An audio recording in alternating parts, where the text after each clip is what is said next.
competition situation, yes, you are compared to others. But do you have to win the competition? It depends what you've set out to do.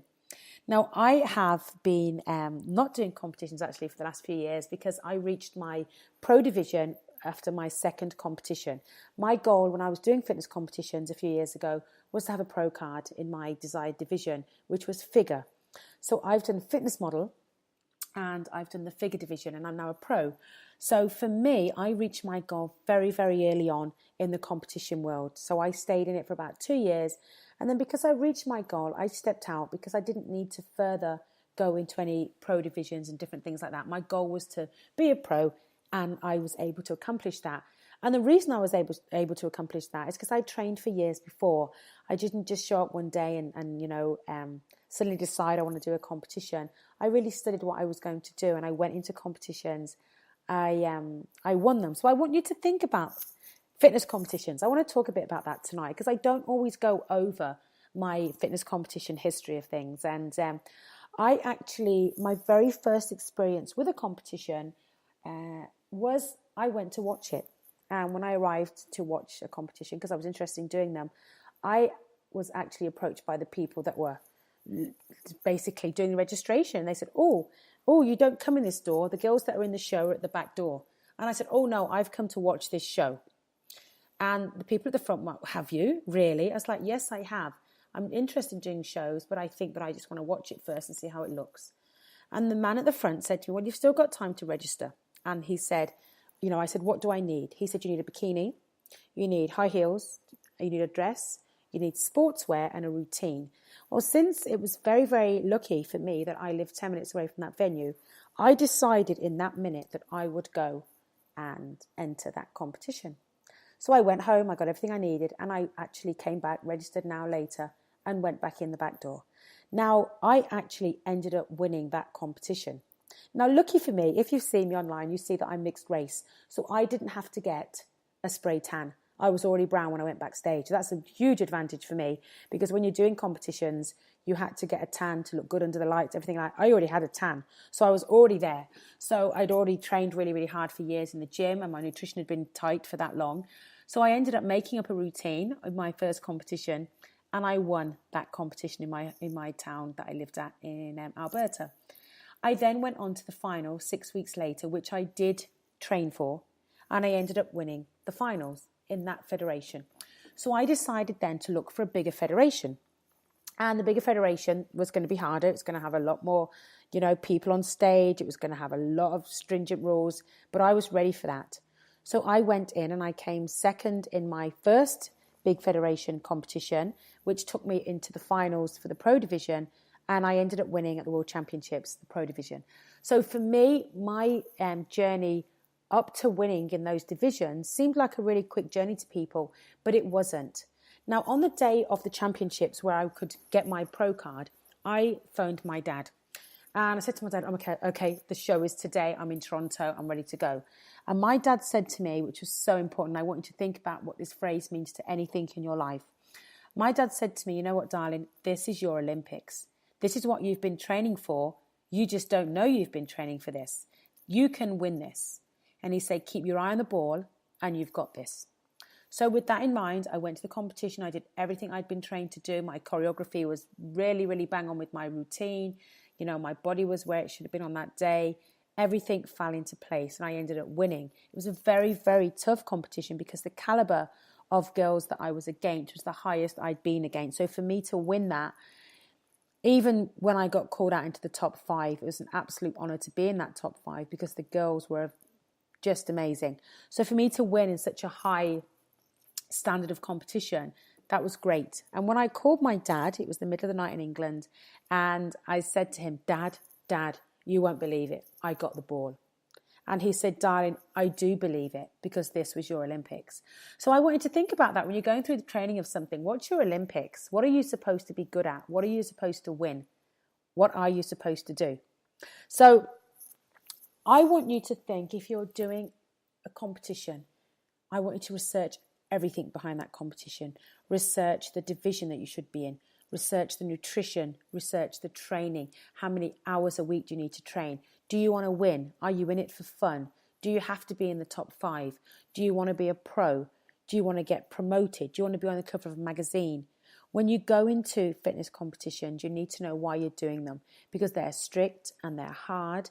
And I'm not going to say you have nutritional restrictions, because you've got to eat clean, because you're showcasing your body on stage, and it's a clean diet that helps you showcase that body.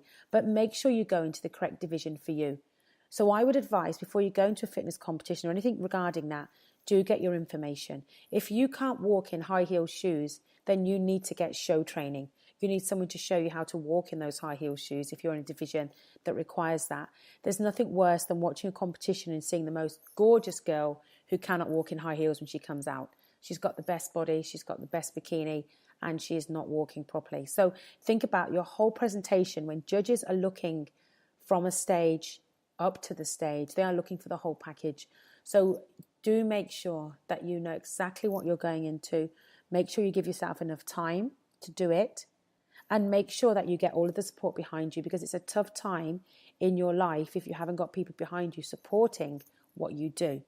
Now, on the flip side, I had great support at the time, because I was already into the gym environment. I was already training people. So for me to turn around and say I was doing fitness competition as I approached my 30s, people were like, well, of course. I also did a fitness competition after I'd had 2 children. And when I received my pro card, I ended up actually having my 3rd child the year after. So think about what other things you want to strategize into your life while you're doing competitions. It was the right time for me to have my 3rd child after I'd stepped out of doing competitions. But I'm really, really happy that I did my competitions. It was the place for me to be. I absolutely, without a shadow of a doubt, loved being on stage. So think about that. Think about how you have to build your confidence. I was already confident before I went on stage within my own life. So think about the confidence building you have to do, the coaching you need to find, the nutrition, the money to do competitions. They're not free to enter. Your coaching won't be free.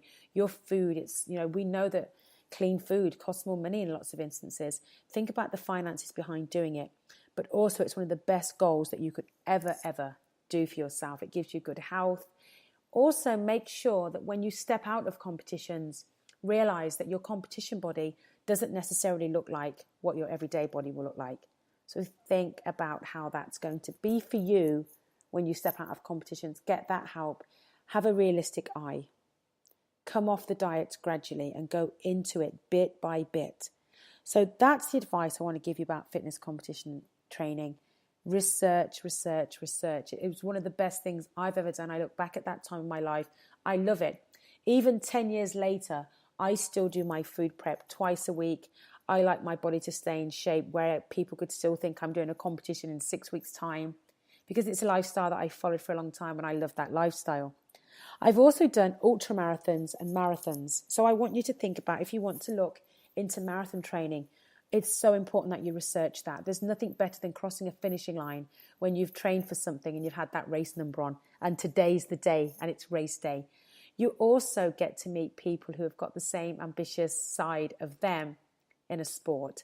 So when you're doing all of these amazing runs, you meet so many great people on the course beforehand. You make friends right there, because they also have run in the snow and the rain, and when they're tired and achy and they put the training in. So when you're looking at marathon training, please don't overexert yourself straight away. Don't go run a marathon if you haven't run a half marathon first. Don't go into an ultra marathon if you haven't done a full marathon. Let your body gradually go into something bit by bit.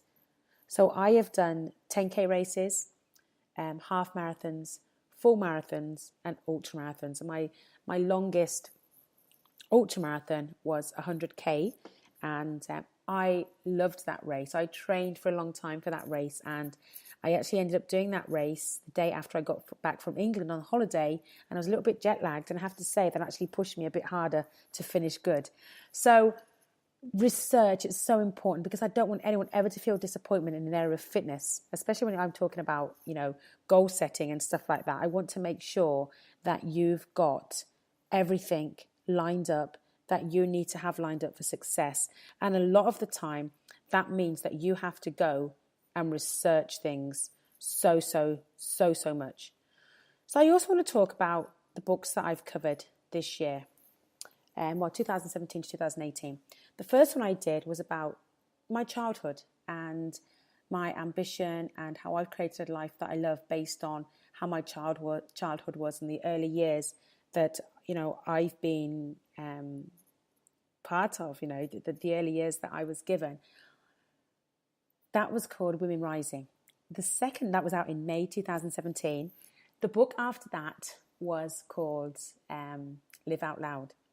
And that was the story of my mum and dad. It's a wonderful story. I know it's got a sad ending, and everybody say, oh my goodness, it made me so, so sad.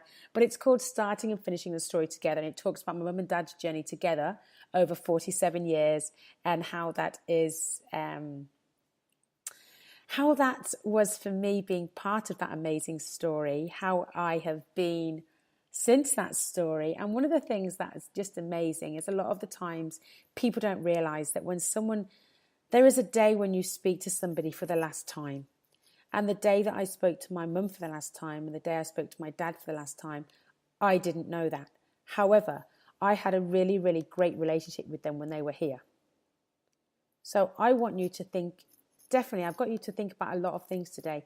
Think about your relationship with your family when you're here, because you never know when you're going to have that last conversation with them. The next book was called Born to Be Me. So when given the opportunity to be in that book, I was thinking, okay, what does born to be me mean? What does that mean to me? What am I born to be? Well, it's called, so my book is called, let's think of that. Running on All Engines, the 3 Ds: dedication, determination, and discipline. And how I've been able to keep with those 3 words throughout my life. And people think, okay, well, that's selfish. And, that's arrogant. Or, oh, no, that's time wasting. Oh, she's being very selfish again. But you really, when you're dedicated to something and you're disciplined and, you're determined, you can just about achieve anything. So that book actually talks about my fitness achievements, my fitness competitions and my running achievements throughout life. So I really, really want you to look at that and hope that the 3 Ds really helps you. Then I have a new book coming out in May 2018, which is in the book Rebel Rising. And when I got, again, the opportunity to be in that book and it was Rebel Rising, I was thinking, if I'd done anything really rebellious, well, yes, I moved country against the odds. And then I moved province again against the odds. So I did things that people didn't necessarily always agree with. So my next story that's coming out in May 2018 is called An English Girl on Staycation in Canada. And that talks about my immigration story and how everything came together with that. So that's an interesting one. I'm not going to give you too many details about that yet because that's not out. But you can find that on my Amazon page. If you want to look on Sarah Shakespeare's author page, you can see that. So what I'd like to leave you with tonight are 8 strategies to how you can have a successful year ahead. Again, we're on March the 20th today. We're a few weeks in and you may have fallen off the wagon or you may be still heading towards success. So I want you to think about this. I want you to write a list of goals that you've achieved and congratulate yourself on a job well done so far. Write a list of 5 things that you thought you would get done this year, but did not get it done. Why didn't you? Number 2, look at your weekly schedule and figure out what you can fit in each day for self-care. Where can you fit in 60 minutes a day? Or less at the beginning, but try for that 60 eventually. Commit to starting 3 things that you have been meaning to do for a while or love doing, but stopped doing because you didn't make time for it. Okay, number 3, look at the top 10 people in your life. I don't know how many times I have to go over that each week and each month on my social media. They will influence your outcome. Make a plan to distance yourself from the people that are not helping you succeed in creating a life that you love. Find people who are supportive and have had the same dream, who have the same dreams and aspirations as you. You don't even know the difference that's going to make. Number 4, exercise. If I have not talked about exercise so much today that it's instilled in you that that's the best thing that you can do for yourself, look at what you can do to move more each day. I want you to find out about local gyms, running clubs, yoga classes, walking trails. Please do your research. You need to put an action plan together. Find an accountability partner or hire a coach to help you stay on track. Number 5, create a gratitude list. Write down exactly what you're grateful for in life.